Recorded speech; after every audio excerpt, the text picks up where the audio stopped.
পেলিংয়ে চলে এসেছি এবং প্রচণ্ড খিদে পেয়ে গেছে গাইস। তো আর কথা না বলে আগে চলো খেয়ে নেই, কারণ বেলাও অনেকটা হয়ে গেছে, 5:30 মতো বাজে। আগে খেয়ে নেই, তারপর বাকি কথা হচ্ছে। লাঞ্চে কিন্তু ছিল গরম গরম ভাত, সঙ্গে ডাল এবং ছিল এগ কারি এবং পেঁয়াজ আর পাঁপড় ভাজা। যেহেতু আমরা দুপুরের বদলে বিকেলবেলা পৌঁছই, তো বিকেলবেলা গিয়েই কিন্তু আমাদের খাবার তারা আবার গরম করে দিয়েছিল এবং আমরা বিকেলেই দুপুরের খাবারটা কিন্তু খাই। তো খাওয়া দাওয়া কমপ্লিট হয়ে গেছে, একটু রেস্টও নিয়ে নিয়েছি এবং দেখতে পাচ্ছ টোটালি রেডি হয়ে গেছি। তো এবার কিন্তু বেরোবো, একটু আমাদের একটু কিছু স্ট্রিট ফুড খেতে ইচ্ছা করছে, মোমো, চিকেন পকোড়া এই জাতীয় কিছু খেতে ইচ্ছে করছে। তো সেই কারণে কিন্তু এবার একটু বেরোবো। তো দেখা যাক যে কি পাই, স্ট্রিট ফুড কি পাই। তো সবাই মিলে চলো বেরোই, কি কি খাওয়া দাওয়া করি সবটাই তোমাদের সঙ্গে শেয়ার করবো, দেখতে থাকো। আমরা পেলিংয়ের বাজারে যাচ্ছি এবং জাস্ট রাস্তাটা দেখো, এটা হচ্ছে আমাদের হোটেল এবং হোটেল থেকে হচ্ছে পুরো অন্ধকার, টোটালি অন্ধকার, পাহাড়ের রাস্তা, আমরা পুরোপুরি আপে উঠছি, পুরো অন্ধকার, চারিদিকটা একটা অন্যরকম ফিল আসছে, অন্যরকম।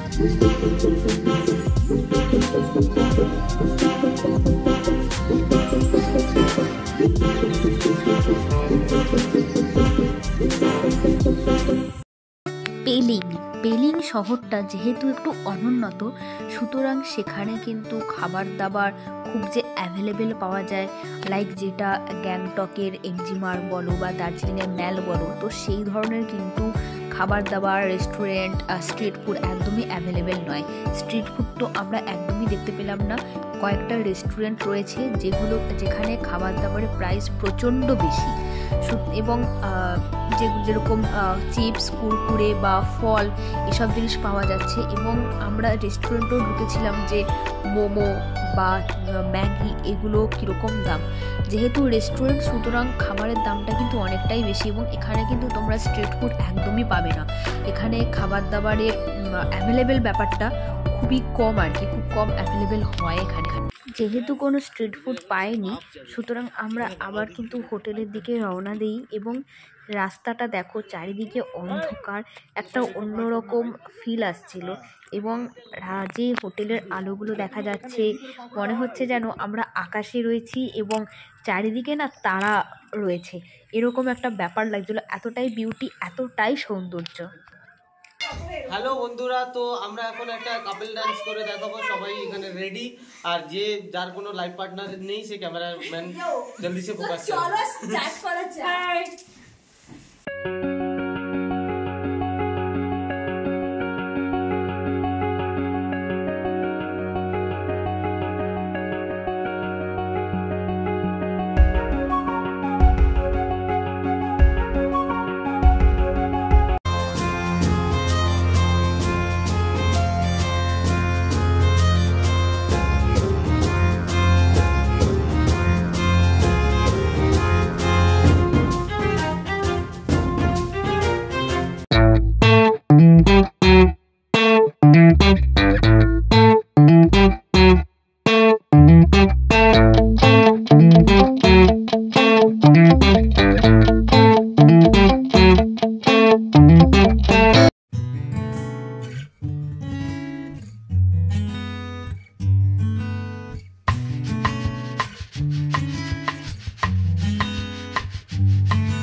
তো নাচ গান চলতে থাকুক, তোমরা এনজয় করতে থাকো, আর আমরা এদিকে খাওয়া দাওয়া করে শুয়ে পড়ি। একদম কিন্তু তোমাদের সঙ্গে দেখা হচ্ছে ঠিক ভোর ভোর, সকাল সকাল।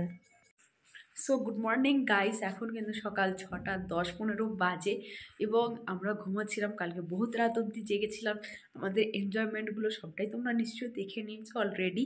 তো বাবা ফোন করলো, বললো যে কাঞ্চনজঙ্ঘা দেখা যাচ্ছে, শিগগিরই ওঠ। তো আমরা উঠে গেছি এবং আমাদের রুমে হচ্ছে ওটা জানালা। তো একদম দেখো, জানলা থেকে কাঞ্চনজঙ্ঘার অপরূপ সৌন্দর্য দেখা যাচ্ছে রুমের জানালা, এবং জানালার ভেতর থেকেই দেখা যাচ্ছে।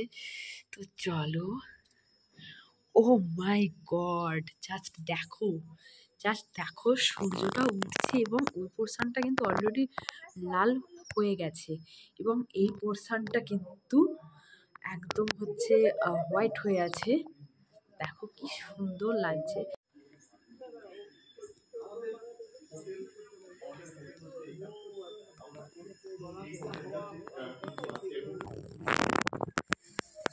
তো ইনি এখন দাঁড়িয়ে আছেন এবং কাঞ্চনজঙ্ঘা টোটালি উপভোগ করছে। তো কেমন লাগছে তোমার পেলিং এ এসে কাঞ্চনজঙ্ঘা দেখে? অবশ্যই এটা মানে ভাবতে পারিনি যে হোটেলের রুমের ভেতর থেকে কোনোদিনও আমরা কাঞ্চনজঙ্ঘাকে এক্সপিরিয়েন্স করতে পারবো, এবং যেটা স্বপ্ন ছিল সেটা সত্যি বলতে সার্থক হয়ে গেছে। আমরা অ্যাকচুয়ালি দার্জিলিং গেছিলাম এবং সেখানে জাস্ট পিকটাই দেখতে পেয়েছিলাম, বাট পেলিং এ এসে হোটেল থেকে অ্যাকচুয়ালি কাঞ্চনজঙ্ঘার যে পুরো ধারাটা যেখান থেকে স্টার্ট হচ্ছে, মানে স্টার্ট টু এন্ড পুরোটাই কিন্তু আমরা দেখতে পাচ্ছি, এবং আস্তে আস্তে আরো পিক গুলো কিন্তু উঠছে, তো দারুণ লাগছে। তো এটা হচ্ছে আমাদের হোটেল, এবং তার পাশে কিন্তু আরও একটা হোটেল রয়েছে, হোটেল হোয়াইট অর্কিড। ভীষণই ভালো সার্ভিসিং, এবং এই হোটেলের যিনি মালিক তিনি কিন্তু আমাদের সোনারপুর এলাকারই। এখানে এসে তার সঙ্গে পরিচয় হয়েছে, ভীষণই ভালো লাগলো।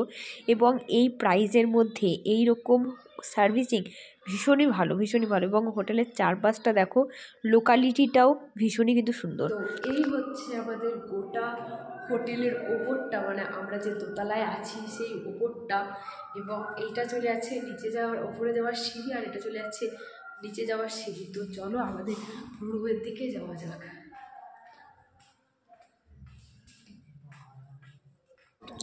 তো এটা হচ্ছে আমাদের রুম, এবং রুমটা দেখো যথেষ্ট কিন্তু বড়, এবং সঙ্গে এটা কিন্তু ভিউ রুম, সঙ্গে রয়েছে একটা ব্যালকনি, যে ব্যালকনিটা থেকে কিন্তু একদমই পুরো কাঞ্চনজঙ্ঘা দেখতে পাওয়া যাচ্ছে, কাঞ্চনজঙ্ঘাকে ভালোভাবে উপভোগ করা যাচ্ছে। আমাদের কিন্তু তার জন্য একদমই বাইরে কোথাও যেতে হবে না, এরকম এত সুন্দর একটা ভিউ পয়েন্ট। তো আমাদের কিন্তু বেরোতে হবে, তাই আমরা একদম টোটালি রেডি হয়ে কিন্তু নিচে চলে এসেছি। এবার হচ্ছে টিফিন খেয়ে কিন্তু বেরিয়ে পড়বো। তো আজকের ভিডিওটা এতটা অবধি, এখানে কিন্তু আমরা ভিডিওটা শেষ করছি। পরবর্তী পার্ট দেখার জন্য কিন্তু চ্যানেলটাকে সাবস্ক্রাইব করে রাখো, এবং তোমাদের এই সিকিমের পার্টগুলো, ব্লগগুলো কেমন লাগছে সেটা কিন্তু তোমরা অবশ্যই কমেন্ট করে জানাতে পারো। এবং নতুন নতুন করছি, অনেক হয়তো ভুল হচ্ছে, তোমরা প্লিজ একটু মানিয়ে নিও, কেমন হলো প্লিজ জানিও।